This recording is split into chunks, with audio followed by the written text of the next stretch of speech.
देखो अगर आपको इसके अंदर सिर्फ ईमेल गेट करना है, फिर भी आप अगर ऐसे क्वेरी यूज कर रहे हो, गेट लगा रहे हो, इसका मतलब आपका पूरा यूजर मॉडल यूज हो रहा है, जबकि हमें सिर्फ ईमेल चाहिए।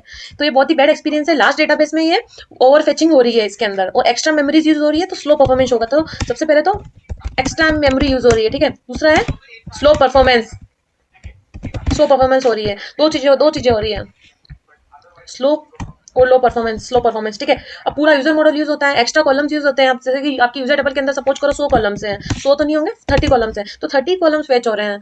ऐसा जरूरी नहीं है कि अपन को सिर्फ ईमेल चाहिए, तो आपका रिस्पॉन्स भी स्लो हो जाएगा।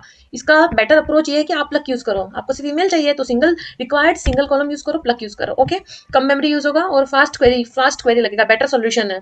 और इसमें प्लग और इसमें गेट में क्या डिफरेंस है, सबसे ज्यादा पूछते हैं इंटरव्यू में। तो अपन देखते हैं प्लग और गेट में डिफरेंस। गेट जो है वो सारा डेटा फेच करेगा, fetch full model, higher memory use करता है। अब इधर प्लग जो है वो सिंगल कॉलम फेच करेगा और लो मेमोरी यूज करेगा, ठीक है। फिर आते हैं स्लो फॉर लार्ज टेबल।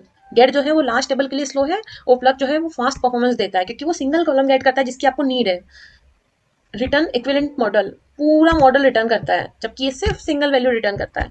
तो not optimised for lists but best for drop down and list plug. तो ये था मेजर डिफरेंस गेट और प्लग में।